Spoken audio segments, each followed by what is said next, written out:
En este domingo el Señor nos presenta una nueva parábola. Es una parábola compleja que vale la pena el que nosotros tratemos de desmenuzarla un poco, porque es al mismo tiempo una parábola cristológica y una parábola eclesiológica. ¿Qué quiero decir con esto? Es una parábola a través de la cual el Señor nos explica quién es Él, como el Cristo, como el Mesías, como el enviado de Dios, y al mismo tiempo nos indica cuál es la condición fundamental para ser su iglesia. Veamos el primer punto. ¿Quién es Cristo nuestro Señor? En la parábola el Señor nos presenta un resumen de toda la historia de la salvación. Dios escogió a un pueblo, ese pueblo le dio todas las gracias, todas las bendiciones, es el pueblo que nace de Abraham, nuestro Padre común en la fe, es el pueblo que se fue consolidando a lo largo de la historia, que fue liberado de Egipto, que recibió la ayuda de todos los grandes jefes, los jueces, los reyes. Es un pueblo que fue alimentado por los sabios, pero un pueblo que precisamente no fue capaz de reconocer el enviado por excelencia de Dios. Y por eso, cuando viene Cristo nuestro Señor, el Hijo de Dios, a llevar a plenitud esa historia de salvación, el pueblo de Israel lo rechaza, no lo reconoce.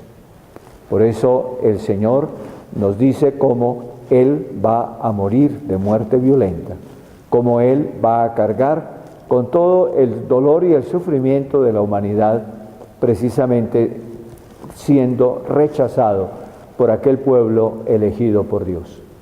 Por eso el primer momento fundamental de este domingo es el que nosotros reconozcamos a Cristo como el enviado de Dios, como el Hijo de Dios, y contemplémoslo muerto y resucitado por nosotros. Contemplémoslo clavado en la cruz por nosotros. En aquel pueblo que apedrea al Hijo estamos todos nosotros de alguna manera, no solamente los contemporáneos del Señor Jesucristo, sino también todos aquellos que a lo largo de la historia no somos capaces de reconocer al Señor. Pero también está el aspecto eclesiológico. Ese pueblo, elegido por Dios en el Antiguo Testamento, se continúa en el Nuevo Testamento con la Iglesia. El pueblo que nace de la fe en Cristo nuestro Señor. El pueblo que nace por la efusión del Espíritu Santo. El pueblo que nace con el bautismo de cada uno de nosotros. El pueblo que nace precisamente cada vez que alguien confiesa a Cristo nuestro Señor como su Salvador y se une profundamente a Él.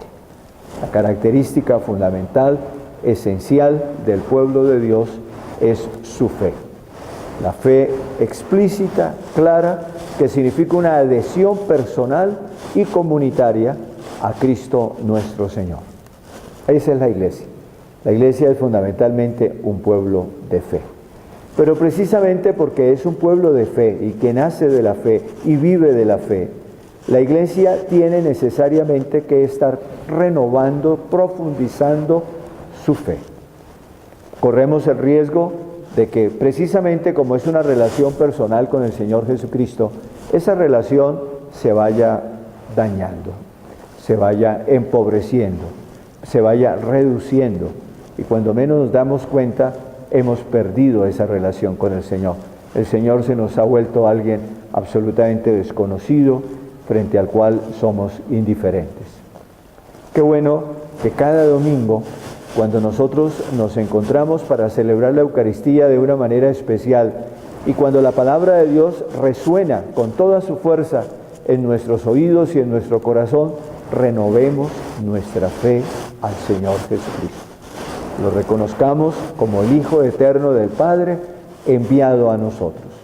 Lo reconozcamos como el Dios con nosotros, como el Dios que nos muestra el rostro misericordioso de Dios.